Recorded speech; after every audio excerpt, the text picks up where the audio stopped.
Hello Summoners and welcome to another episode of Underrated Picks. My name is Christoph and today in this video we're going to be going over champions who aren't getting the spotlight or attention that they deserve for patch 9.14. Feel free to leave any comments or feedback down below. Also, let us know if you guys think we missed any champions. But before we get started, make sure to go to ProGuides.com if you want to see huge improvements to your rank right now. Click that description link below if you want to get 24/7 on-demand coaching from the best of the best. Even my grandma has used InstaPro to rank up in League. You can too. So don't miss out on this opportunity and rank up now. First up, let's talk about the top lane. With stat check champions like Mordekaiser and Tahm Kench receiving major nerfs this patch, there's still one more left that people seem to have forgotten, and that's Garen. These run-at-you champions typically depend on simply being strong enough to fight you and win. After their nerfs this patch, Tahm won't be as common of a pick, and Mordekaiser is a bit weaker. Garen fills a similar niche. He's tanky and is a strong fighter as well. While he doesn't sport the same CC as Tahm or isolating ultimate like Mordekaiser,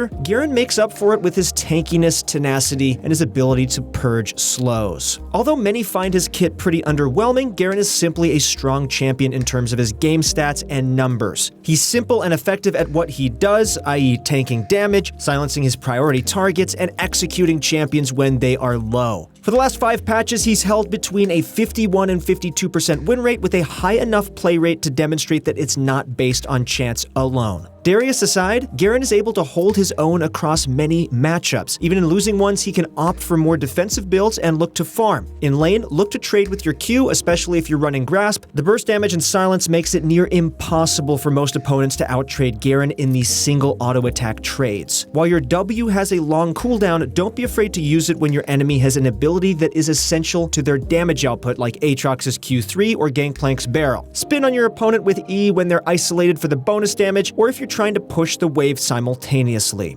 In the later stages of the game, your best option is to push lanes and flank. Definitely consider swapping to Sweeper because the only realistic way you'll reach the backline is by flanking through the jungle or having a great teleport. Next up, we have Tryndamere. Everyone hates playing versus Tryndamere. Even when he's not in teamfights, his split pushing always manages to lead to his victory. Beating Tryndamere in lane is pretty difficult. He's great at creating leads in lane with his sheer strength, then using those leads to pressure tower dives or take turrets. In lane, punish your opponent anytime they waste abilities or when you're on an even footing. Several matchups even let you go for a level 1 all-in with E. Since you're able to stack up Fury for crit chance and have high base health, many champions will have to respect you or risk dying as early as the first 2 minutes of the game. A random crit can earn you a solo kill, or you can trade evenly and heal back up with your Q. If you trade enough damage, your enemy puts themselves at risk to get dove under the turret. During the mid to late game, focus on split pushing because it's what makes Tryndamere so strong and annoying. With more items, he's able to kill opponents faster, and the tower dive pressure he gets from his ultimate makes it terrifying for opponents to try to match him. You'll almost always pull several enemies into your lane to stop you, or find free kills on the enemy under their own turret. Playing versus him is really fun, isn't it?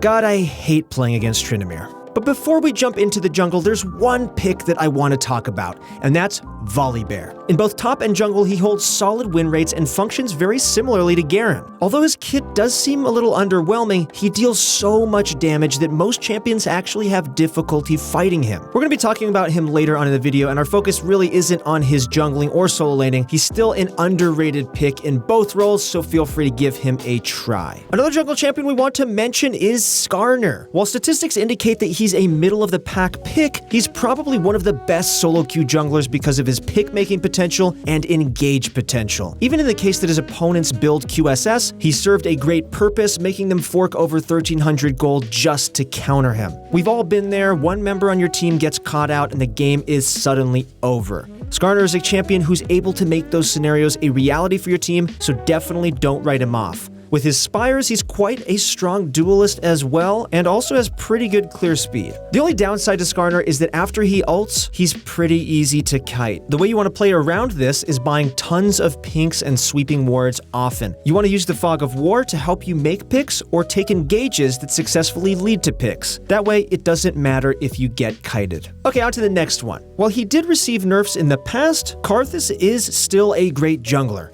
Definitely not broken anymore, but still very strong. His clear speed is quick, and he scales excellently into the mid and late game. The global kill pressure he adds with his ultimate is also a great way to find random kills. Press R and you're honestly Faker. People tend to write off Karthus' dueling power as well because he's pretty squishy, but it's also deceptively strong. Since he can cast spells following his death, he's actually great for 2v2 or 3v3 skirmishes. In terms of 1v1s, immobile champions will struggle anytime they run into Karthus because he can slow them and shred through their health bars with isolated Q damage. When playing Karthus, your best jungle path is almost always to farm from one side to the other and only look for ganks that are convenient to your pathing. You need to make sure that you stay even or ahead as Karthus. Since you're squishy, falling behind means that the enemy jungler can look to invade you and push you out of the jungle. Ensuring you have steady income and XP will let you scale into the late game to be the monster that everyone has nightmares about. Alright, now let's talk about some more mages, but in the mid lane.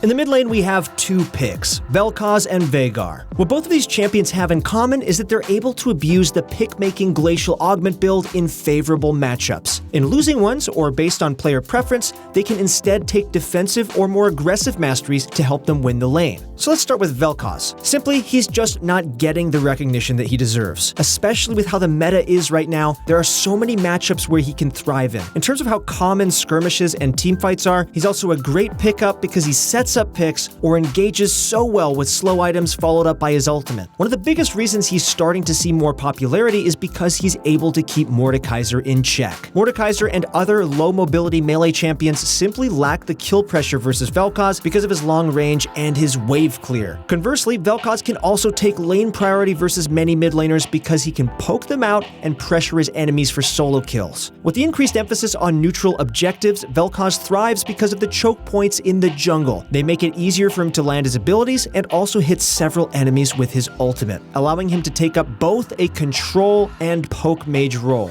When laning, you'll either want to play aggressively to look for poke or try to farm for free. Especially in more difficult matchups, you'll just be clearing waves and farming up for your power spikes. But with Glacial Augment, you can look to start making picks as soon as you finish up your Hextech GLP. Lead with it, then follow it up with your E, W, and R to pick up free kills on enemies who are nearby. Veigar has been seeing competitive play as a niche counter pick to safe scaling mids like Corki and Azir. This is just a testament to his current power level, and players need to realize his potential. Combine him with Glacial Augment, Veigar becomes a hard scaling utility carry. While his infinite AP scaling and ultimate execute are core parts of his kit, what makes Veigar so strong is his cage. The amount of zone control and utility that it provides makes it his strongest ability. After using slow items, you can either land an instant stun or instead use it to block off opponents from the rest of your team. In tight corridors, it's even stronger because of how much space it can take up or block off. Laning as Veigar is pretty simple. You'll be wanting to farm with your Q to scale and also earn gold for your items. Since your Q has long range, you can also look to poke your enemy with it after you finish clearing waves, or if they're even trying to engage on you. In the later stage of the game, use your Glacial Augment to engage fights or make picks. The combination of GLP, Twin Shadows, and your cage forces your opponents to fight back or ditch a team member once you pick them off.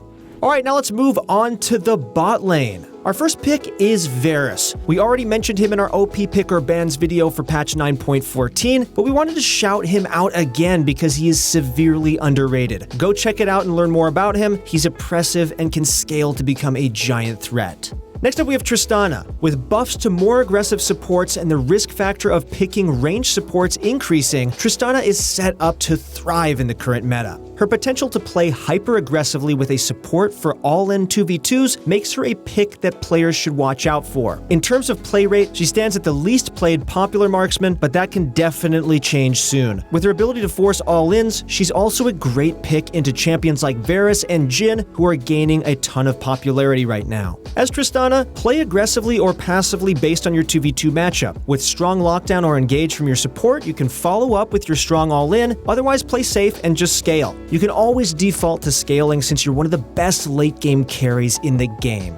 Jin's not going to be too happy to hear that he's number 3. I'm sorry, bud. While Jin doesn't excel against the highest win rate AD carries in the meta, he does excel against champions with the highest pick rate. Even in matchups that don't favor him, there's room for him to take favorable trades as a result of his 4th shot execute and also his ability to set up ganks. Because of his movement speed bonus and upfront burst from his 4th shot, long range on his abilities and potential bounce off his Q, there's definitely room to outplay any bad matchup. While lane matchups will heavily impact how you play, make sure to always use your 4th shot to pressure your enemies. You can zone them off minions or get some decent damage off, but don't fall into the trap of tunnel visioning on executing minions with your Q. Any Q that can bounce to extend its range and hit an enemy is a good one, regardless of bonus damage. Realistically, your opponents should be watching their minions' health anyway, so they likely won't walk up to let you get an empowered Q. Set up ganks anytime they come and transition into a utility carry role later on in the game. You can follow up with CC and damage when your teammates make plays, or initiate fights with your ult when you see good opportunities. Alright, let's wrap it up with support. Remember how we mentioned Volibear? Well, it's time, and yes, you aren't dreaming, and no, we're not memeing. Volibear support is a thing. While highly situational in high elo, his base damage and tankiness will definitely help lower elo players crush their games. High elo players might scoff and think this is just a troll pick, but the fact remains that his E has a knockback to it that creates a lot of outplay potential. You can cancel several dashes or abilities by timing it well, so don't write him off. He's easy to pick up,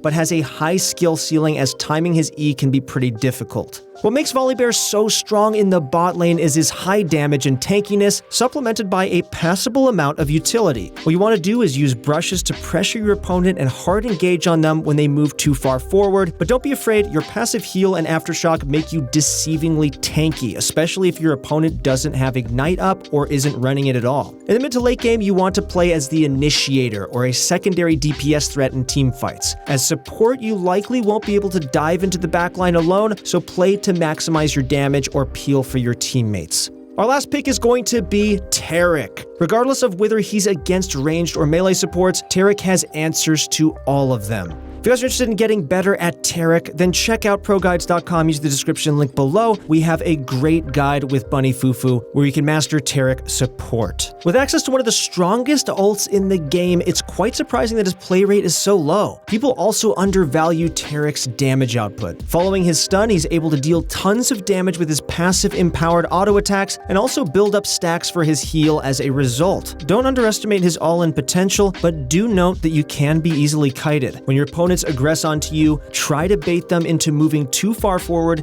and then turn the fight on them instead. Once you hit 6, don't be afraid of tower diving. Call over a teammate to help you or try to trade with your lane opponents before you crash the wave into their turret. Alright, that concludes this episode of Underrated Picks. Thank you guys so much for watching. If you guys want to see more content to help you improve, check out ProGuides.com where we've teamed up with the best pro players to create guides designed to take your gameplay to the next level. Also, keep an eye on our YouTube channel. We're constantly updating it with new content just like this. And if you're interested in TFT, then check out our TFT channel as well. That's it for the video. Good luck in your next few games, and we'll see you on the Rift.